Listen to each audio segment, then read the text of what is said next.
All right, the 2025 schedule is in. Let's talk about it.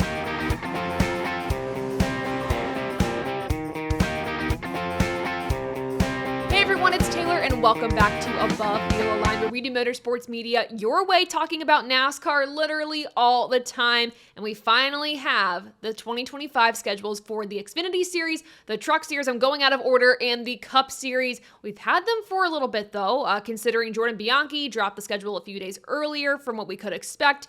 But there has been some leaks of the schedule online floating around the past few weeks, but now we have the official schedules from the sanctioning bodies. So let's go through the Cup Series, Xfinity Series, and the Truck Series together, noting key changes to the schedules from this year to next year.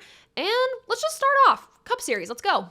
First up, the Clash is headed to the Madhouse, and they don't call it the Madhouse for nothing at Bowman Gray, so this should be a very interesting race. That is on February 2nd. And then, of course, we have the Daytona 500 on February 16th. So a good and exciting way to kick off the schedule. Unfortunately, though, that does mean that we are not going back to the Coliseum for the Clash this year.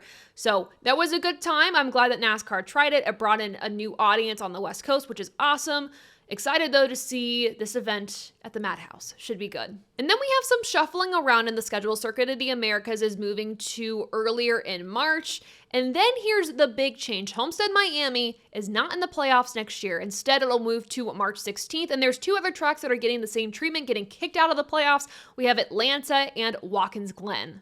Moving in to fill their spots are Darlington, Gateway, and New Hampshire. Some pretty interesting track choices there. Darlington and Gateway will kick off the round of 16 for the Cup Series in 2025, and New Hampshire will kick off the round of 12. Since we're talking about the playoffs, let's just close out that discussion with Talladega. It was rumored for the past few weeks that it would move to the round of 8, and those rumors are true, so count on that event happening on October 19th.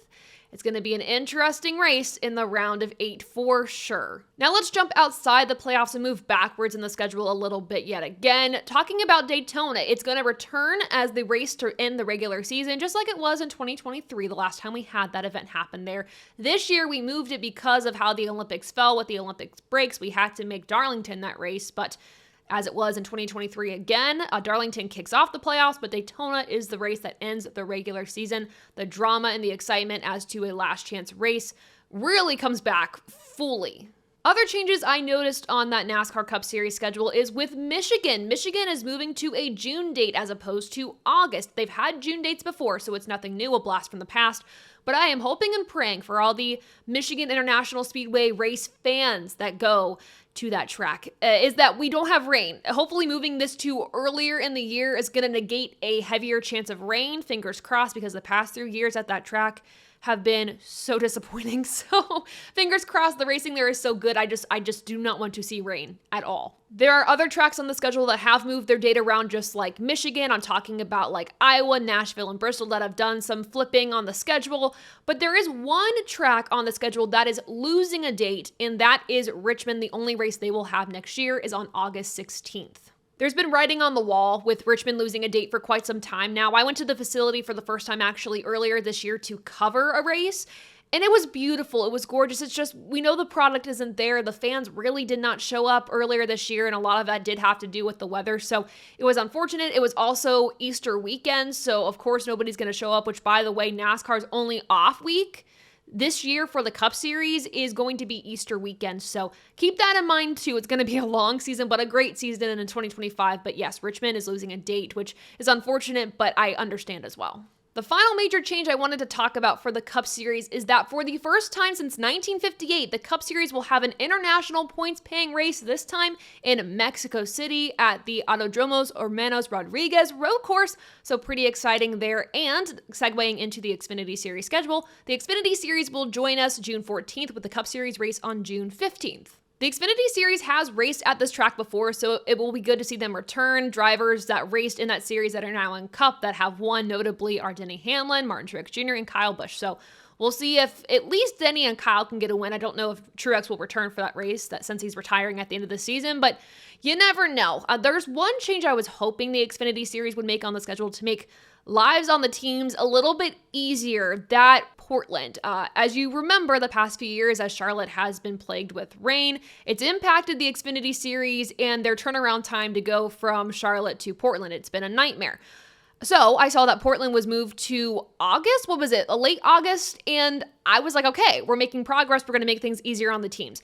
Then I saw the race that was before Portland and I said, oh, never mind, because they're going from Daytona to Portland on the Xfinity Series next year in August, which again, a nightmare. You're going to have to go from Daytona back to the shop, then over to Portland for the road course race. So these hauler drivers are going to absolutely get their money's worth because, oh my God, they're putting in a lot of miles next year. The last big change I want to talk about that segues perfectly into the Truck Series is that the Xfinity Series and Truck Series are going to the Rock. The Rockingham is returning to the NASCAR schedule. I am so excited about this. It should be a very good race. So get hyped for April 18th and April 19th for the Truck Series and the Xfinity Series to race at Rockingham. And speaking of hype, the Truck Series schedule. I feel like I had the same reaction last year to the Truck Series schedule, but NASCAR really knocked it out of the park this year. Like, truly they did. The first big change you're going to notice is the number of races on the schedule. We're going from 23 races to 25 races in 2025. So more chances for these drivers to get some valuable points to add to their championship fight. So pretty exciting there. We just talked about Rockingham, and not only is the Truck Series going to Rockingham, but they're also going to be going to Lime Rock Park, the 1.5-mile road course in Connecticut,